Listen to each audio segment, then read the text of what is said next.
పదవి అంటే భోగం కాదు, అది ప్రజల కోసం పడే ఒక తపన అని నిరూపిస్తున్నారు సూర్యాపేట జిల్లా చివ్వెంల మండలం గుంపుల గ్రామ నూతన సర్పంచ్ నాతాల పద్మమ్మ.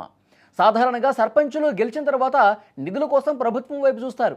కానీ ఈమె నాయకత్వంలో కొనతం సైదిరెడ్డి, నాతాల వెంకటరెడ్డిలు మాత్రం ప్రభుత్వ నిధులే కాదు, మా సొంత సంపాదన కూడా నా గ్రామానికి అంటూ ముందుకొచ్చారు.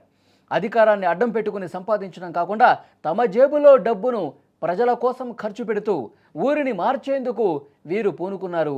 రాష్ట్రంలోని ఇతర గ్రామాలకు, ఇతర సర్పంచులందరికీ కూడా ఒక దిక్సూచిగా నిలుస్తున్నారు.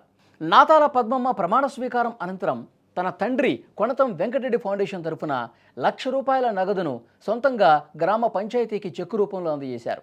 పంచాయతీ నిధులతో సంబంధం లేకుండా గ్రామంలో ఏదైనా అత్యవసర పని వస్తే ఈ నిధులను వాడుకోవచ్చని వారు ప్రకటించడం వారి సేవా గుణానికి నిదర్శనం. అంతేకాదు, తెలంగాణ ప్రభుత్వం కేటాయించిన 2 పడకల ఇండ్లు పొందిన లబ్ధిదారులకు నిర్మాణానికి లేదా ఇతర అవసరాల కోసం సైదిరెడ్డి వెంకటరెడ్డిలు తమ సమీక్షలో ప్రతి ఇంటికి ₹10,116 చొప్పున ఆర్థిక సాయం అందజేశారు. అలాగే ఈ నెలలో గ్రామంలో జన్మించిన ప్రతి ఆడపిల్లకు తమ సొంత ఖర్చులతో ₹5,116 అందజేసి ఆడబిడ్డల పుట్టుకను గౌరవించారు. ప్రభుత్వ స్కూల్ పిల్లలకు అవసరమైన బుక్స్, బ్యాగ్స్, షూస్ అందజేసి పేద విద్యార్థుల చదువుకు కొనతం ఫౌండేషన్ తరఫున వెన్నుదన్నుగా నిలబడ్డారు. ఇక ఎన్నికల సమయంలో ఇచ్చిన ప్రతి హామీని నెరవేరుస్తామని కొనతం సైదిరెడ్డి, అలాగే నాతాల వెంకటరెడ్డి సంయుక్తంగా ప్రకటించారు. ప్రభుత్వం అందించే పథకాలు ప్రజలకు చేరే విధంగా చూడటంతో పాటు తమ వంతుగా వ్యక్తిగత నిధులతో గ్రామాన్ని అన్ని రంగాల్లో అభివృద్ధి చేస్తామని వారు స్పష్టం చేశారు.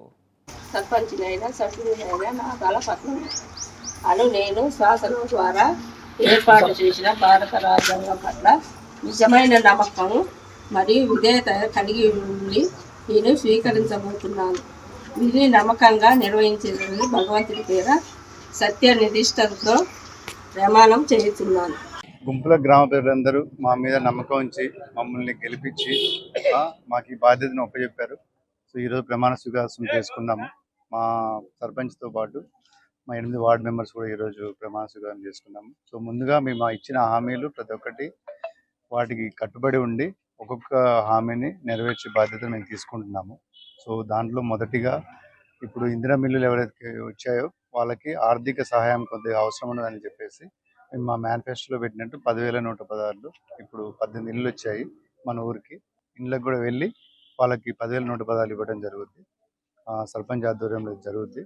నెక్స్ట్ వచ్చేసి ఆడబిడ్డ పుడితే మనకి మహాలక్ష్మి. సో దానికోసమని మనం 6,116 ఇద్దామనుకున్నాము. సో ఈ లాస్ట్ 2 monthsలో ఎవరైతే